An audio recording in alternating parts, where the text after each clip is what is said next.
So kung ano yung pinasok sa application ninyo, let's say 10, 15 years ago, maaaring multuhin kayo 20 years down the road pag mag-a-apply na kayo ng permanent residence.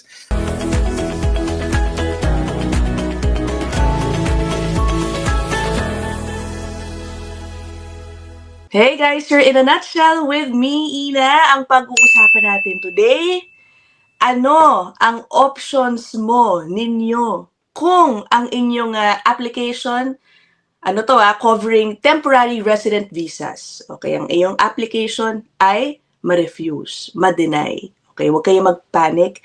You still have options. You still have, things that you can do to appeal these types of decisions. Yan po ang ating pag-uusapan with immigration lawyer Lou Jansen Dangsalan. Hello, Lou. And Magandang araw. welcome back. Thank you so much for the invitation. It's happy to be back. Yan, okay, Lou. I know, I'm sure your firm has handled many cases. Yung mga na-refuse, na-deny, yung mga visa applications. Can you give us an idea first? Ano ba most common reasons for refusals? Siguro sentro tayo sa mga kababayan natin na nag-a-apply from the Philippines or a lot of them too from the Middle East. Yung pinaka-common reason na nakikita ko talaga is yung failure sa push-pull ties analysis. Medyo technical siya. So yung nagpo-push sa'yo para pumunta sa Canada, ano ba ito? Versus yung pull ties mo pabalik sa bansa mo or home country or home residence, ano ba ito? So titimbangin ito ng visa officer kung mas malakas yung factors na naghihila sa'yo or nagpo-push sa'yo rather papunta ng Canada na magsistay ka sa Canada tapos walang hihila sa'yo pabalik sa Pilipinas, mag-decide ang officer na teka, malamang baka mag-TNT ito. So may presumption kasi na anyone who comes to Canada wants to stay for good. So in other words, meron tayong tinatawag na reverse onus o yung burden of proof. Nasa sayo as an applicant para i-prove sa officer na actually hindi, established ako sa bansa ko or sa residence ko. May trabaho ako, may bahay ako, may kotse ako, may asawa ako, may pamilya ako, at may mga responsibilidad ako. So doon nila tinitignan, ito kadalasan yung reason for Filipinos. Oh, okay. So you mean many applicants fail to mention what ties they have? Ano bang dapat nyong i-emphasize na meron kayo back home for you to be able to prove na you will come back home? So, magandang question yan kasi kung pupunta tayo sa website ng Government of Canada, kapag gumawa kayo ng account para gumawa nga ng application for, let's say, visitor visa, hindi naman sinasabi na mag-submit ka, magsumite ka ng ebidensya na established ka nga, na may properties ka. Kadalasan mga tao yung may mga experience sa pag-apply ng visa, alam nila na magsasama sila ng ebidensya na ganyan. Pero kung hindi mo alam yan, may mga chance dito at nakakita na ako ng mga nagkonsulta nga sa akin na teka, hindi sila nag-submit ng ebidensya na actually matagal na sila sa trabaho nila, established sila, na may business sila, na may bahay sila, tapos wala silang travel history. So, isa pang flag yan. So, iisipin ng visa officer, teka, wala akong ebidensya dito na makikita na babalik siya ng Pilipinas. So, out of an abundance of caution, nag-iingat si officer, i-refuse niya to. Tapos sasabihin naman niya, open naman para mag-apply ka ulit. At this time, di din nila sinasabi. Pero this time, hopefully, na-gets mo na kailangan magsama ka ng ebidensya.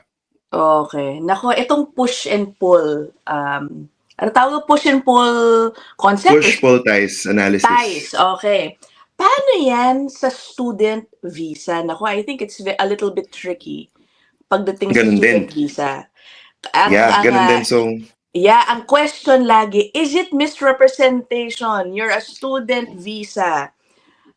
Or let's be real, many have used the student pathway and with a end goal of being permanent resident. So how do you balance that, yung push and pull pag student applicant ka? It's a very good question kasi syempre at all times you should not lie.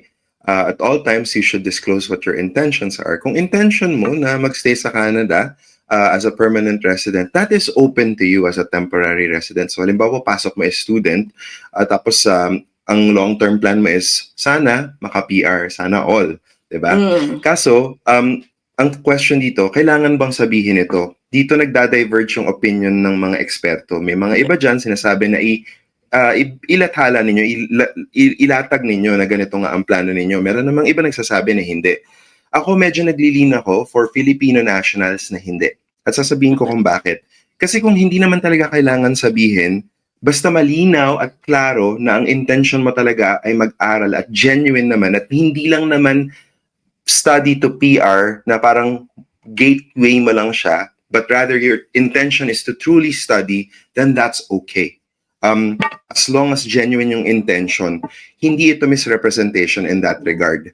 Ang question kasi dito is yung officer, allowed ba silang mag-tackle ng analysis of what's called yung dual intent? Again, technical ulit. Oo. Dual intent, according to the law, is yung pagkakaroon ng intensyon na maging temporary resident, i.e. student sa Canada, at pagiging permanent resident. Sabi ng batas, hindi ito bawal.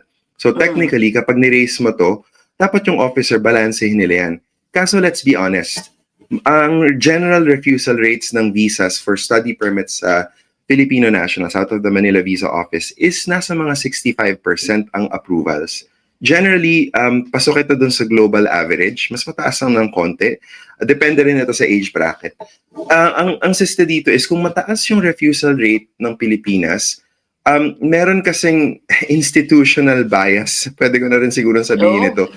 Dahil hindi lang naman tao ang nag-evaluate ng mga application. Yung first stage usually artificial intelligence na ang gumagawa nito through advanced analytics, Chinook, and all that slew of tools na meron nga itong immigration. So sometimes hindi natin prevent na yung cognitive and unconscious biases ng previous decisions ay na-embed na dun sa sistema na ginagamit ng immigration na kailangan stable tayo na yung refusal rates, approval rates, constant dapat. Kapag lumabas ka dun sa band na yun by 10%, abay, i-audit yan. So parang kailangan may auto-refusal na percentage, di ba? So doon na lumalabas itong mga nuances ng decision-making process. But at the end of the day, dual intent is not bawal.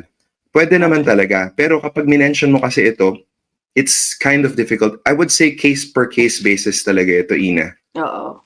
Okay, no, but I just realized, no, with the immigration minister recently saying na they want to make the student pathway, international student program, make it talagang strictly only for students, for studying. Correct.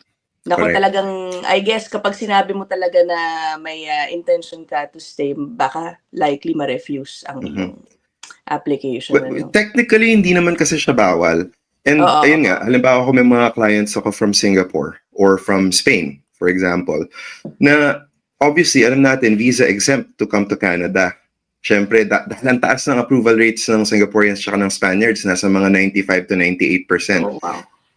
So, kung ganito yung sistema, kahit nabanggitin mo na may intention ka mag-PR, it's open to you. Hindi naman kasi siya bawal. Yung balance of probabilities kasi na gagawing analysis ng officer sa push-pull ties, na kapag naubos na, napaso na yung TR mo, yung ibig sabihin yung study permit mo, magti-TNT ba to? Yun yung tanong. Kadalasan dun sa mga visa-exempt countries na maayos naman ang estado ng ekonomiya ng mga bansang ito, usually yung pull ties pabalik sa kanilang bansa, mas malakas. So, yung propensity for an approval kahit na may dual intent mention, okay lang. I see. Okay. Sige, before we discuss yung options ng isang taong na-deny ang visa application, Lou, I'm curious, are you expecting more refuse? I had an episode about this, so I'm curious, anong take mo naman dito? Are you expecting more refusals to happen this year and perhaps even next year because of all the tightening of rules sa immigration? Is that like an obvious outcome of everything that's been announced? I think you hit the nail on the head, Ina, na sinabi mong obvious. Kasi isa sa mga nakikita kong reasons for refusals with all the changes. In fact, the only thing that is constant now is the chaos and change in policy, di ba?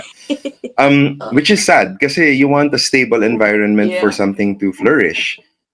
Sadly, because of these changes, madaming mate-technical. Ito yung parte na obvious. So kung hindi tayo mag-iingat sa mga application natin, kahit na eligible naman talaga kayo, pwede pa rin kayong ma-technical. So last month lang, for example, meron akong client from Poland Hindi naman siya nasaklaw ng mga changes, pero na-technical lang siya dahil hindi niya na-meet yung kaisa-isang napakaliit na bagay dun sa requirements na technically na-meet naman talaga niya pero hindi masyadong klaro dun sa dokumentasyon.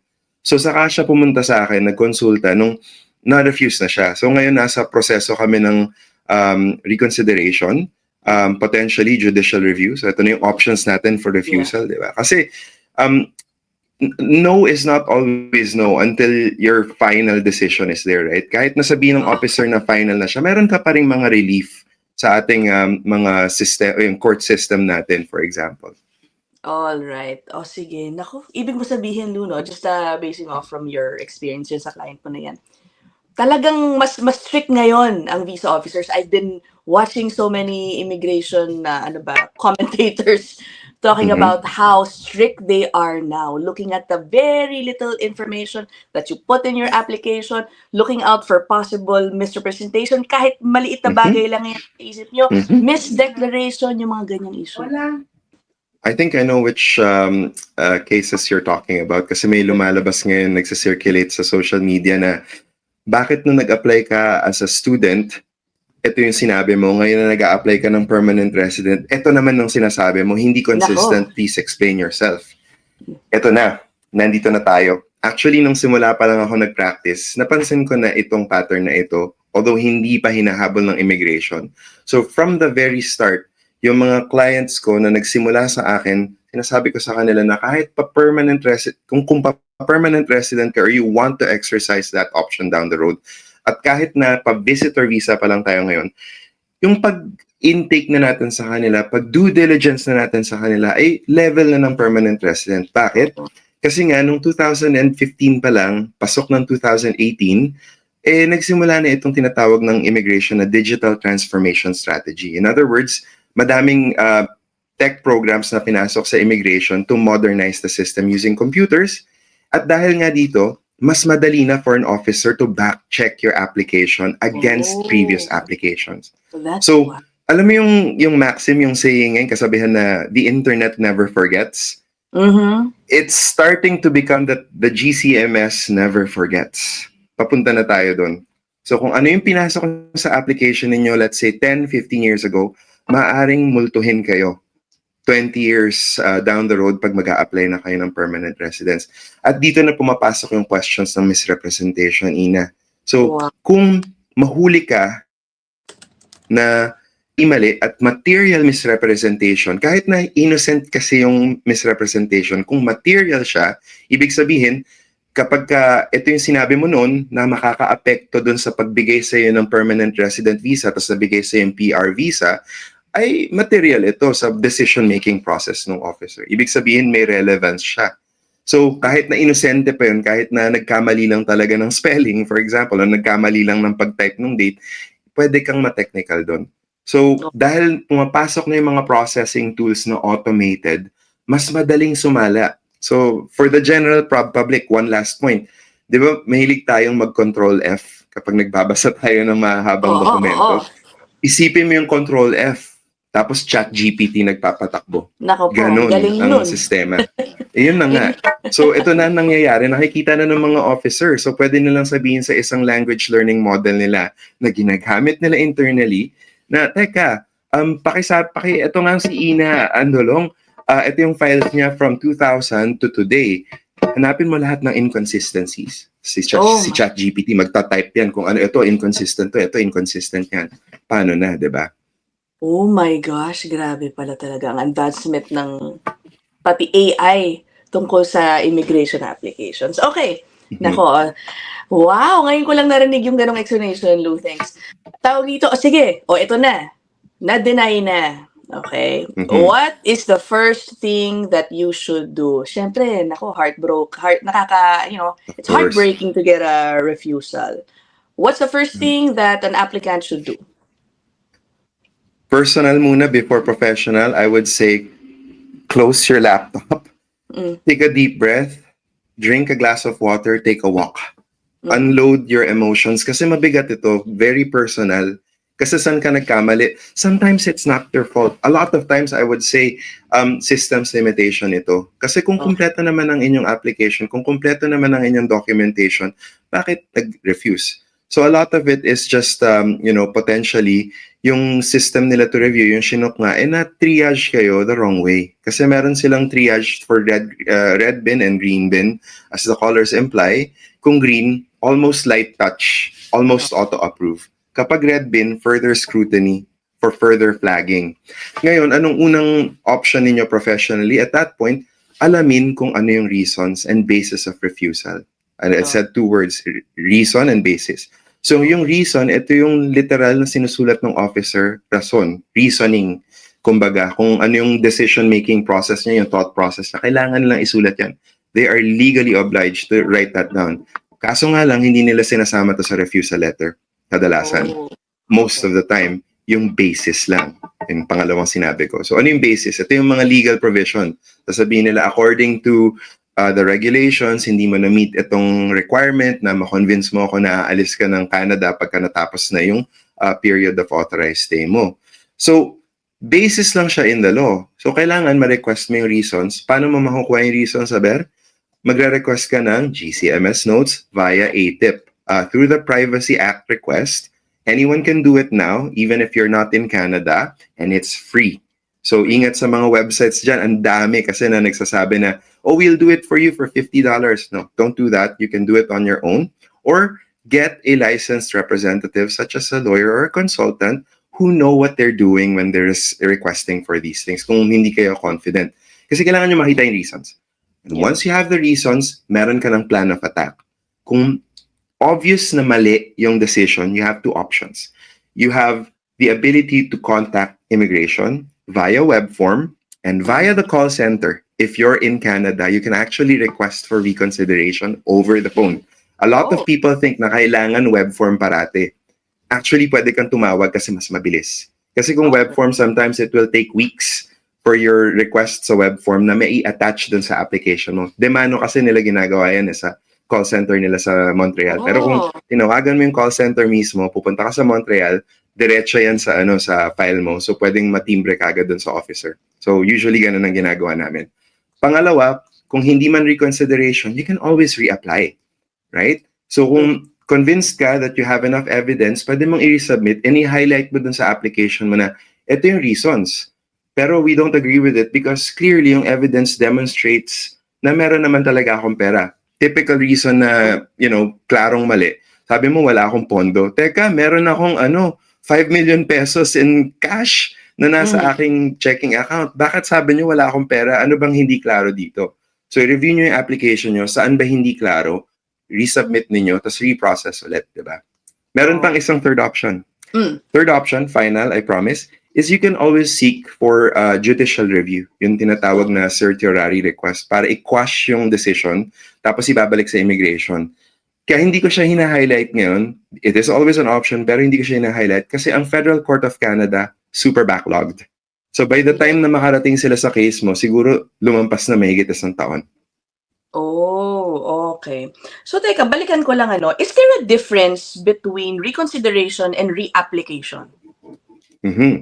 Absolutely. So yung at what instances should you apply for reconsideration and when do you do a reapplication? Judgment call, I would say. So halimbawa kung mag-a-apply ka from a visa office na mabilis yung processing times, halimbawa sa Manila, ang visitor visa processing is about 20 to 22 days right now. Versus halimbawa nakatira ka sa Dubai, hindi ko lang alam kung gaano katagal ang processing doon. Tapos yung processing time sa Abu Dhabi, let's say 6 months.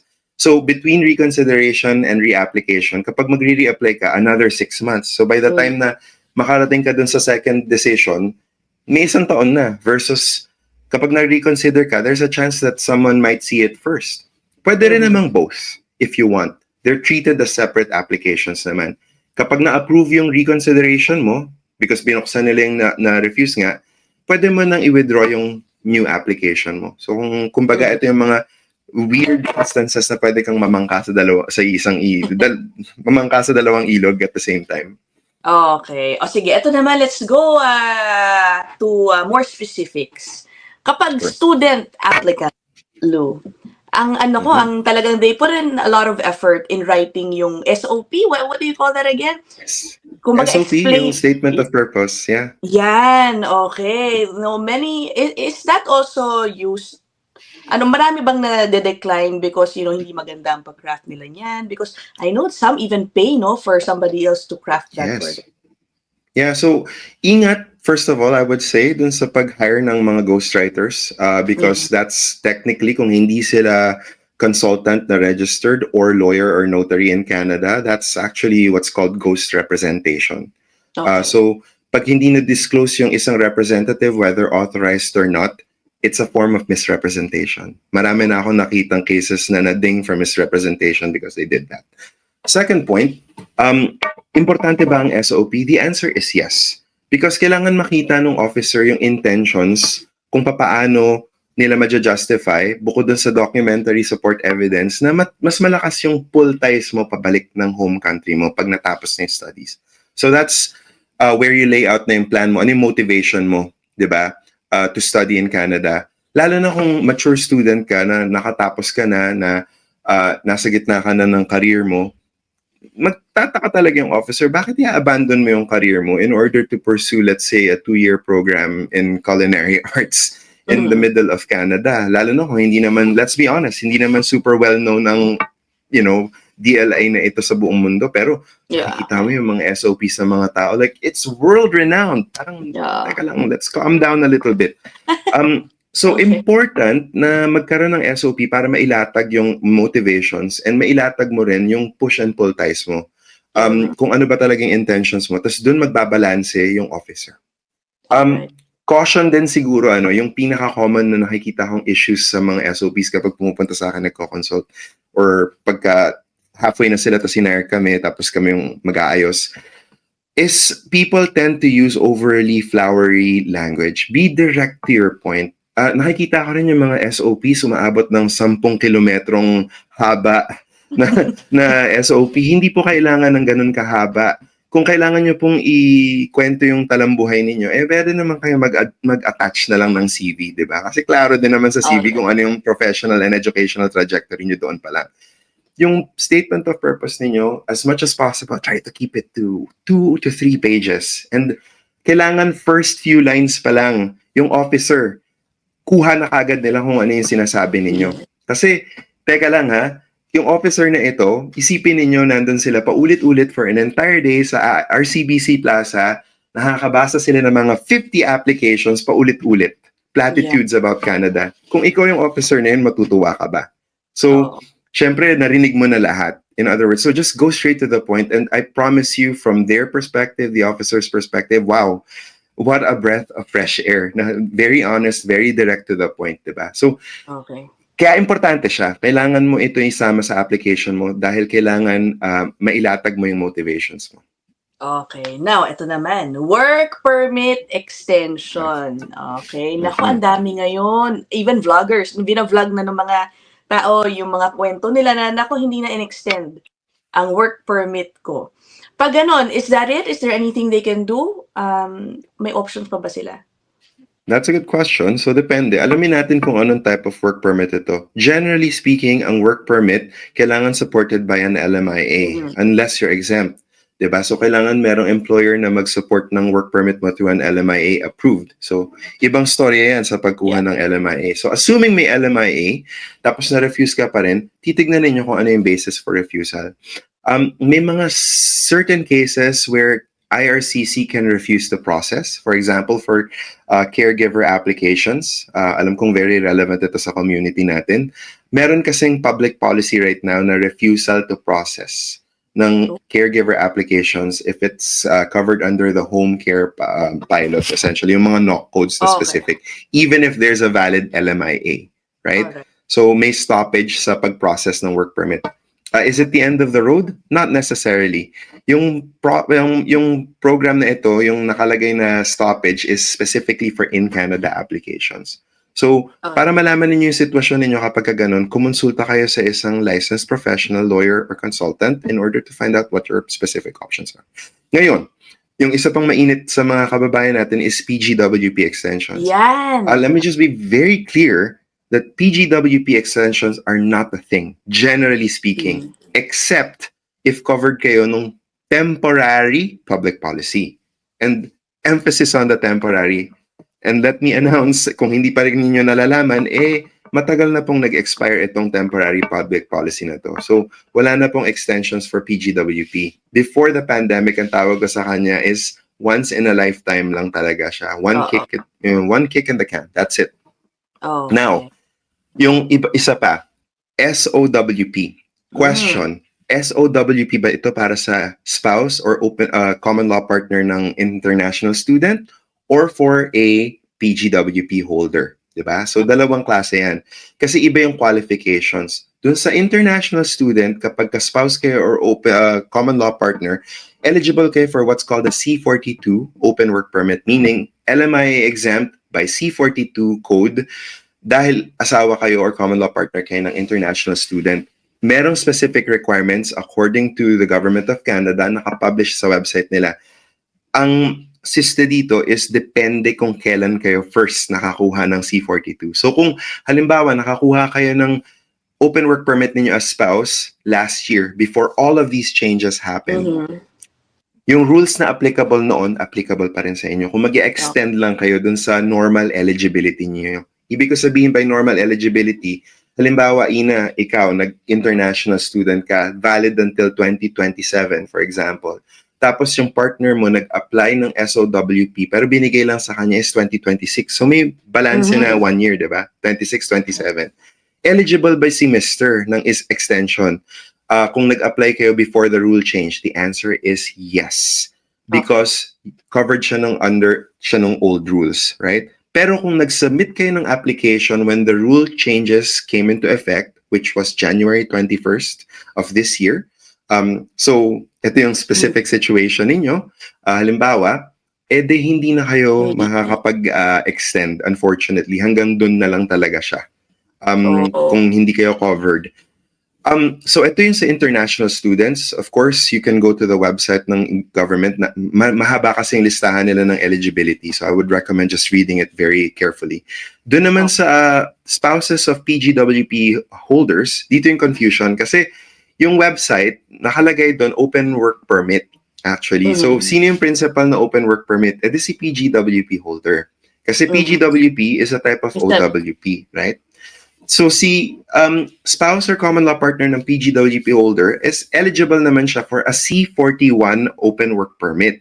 Ibig sabihin, an open work permit for a skilled worker in Canada. So yung general rules ng skilled worker, pero nilimita nila ito starting January 21 of this year. Diba? Sabi nila, first of all, kailangan Tier 01. Diba? Para maging eligible. Si PGWP holder, kailangan Tier 0 and 1 para si spouse or common law partner ay makapag-apply ng kanyang open work permit. Yeah. Or you can be Tier 2 or 3 as long as you fall under the occupations enumerated in their list sa website. Yeah. So, ngayon, kung ma-refuse ito, titignan natin ano ba yung rules na nag-a-apply. Kasi depende kung kailan ninyong una nakuha yung OWP nyo. Ngayon, halimbawa, si Ina, PGWP holder, nakuha niya yung PGWP niya nung, let's say, November of 2024. Tapos si spouse, nag-apply ng open work permit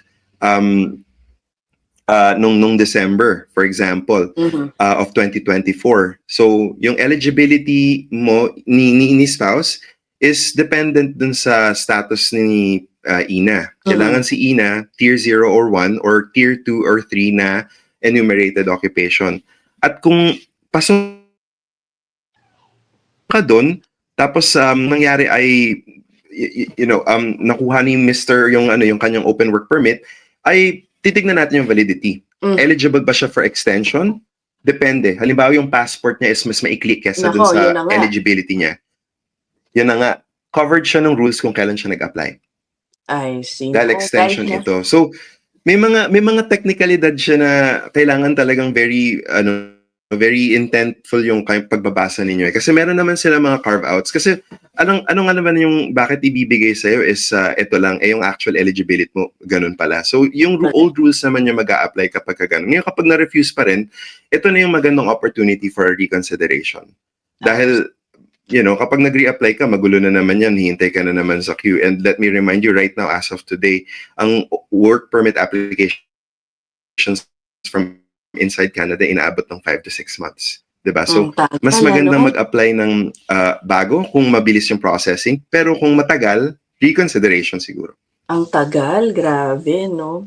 Okay, ito last na lang. Visit visas. Marami bang, mas madali ba ngayon makakuha o mas mahirap? Are you hearing of more denials for visit visa applications?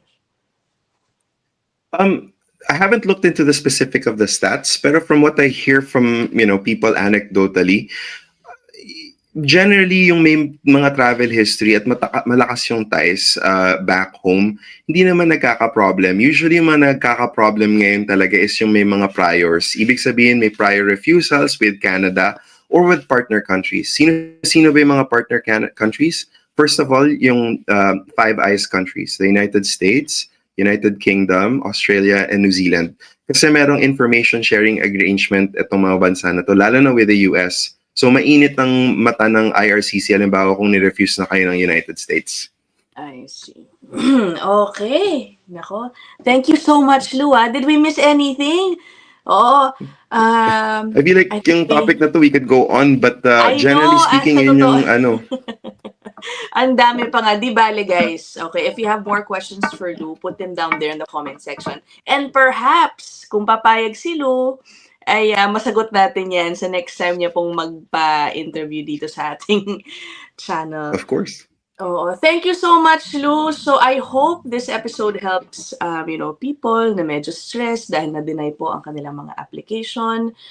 So yeah, Lou, thank you so much. I hope pumayag ka ulit next time. We will end this episode course. here. I'll see you guys in the next one. Bye!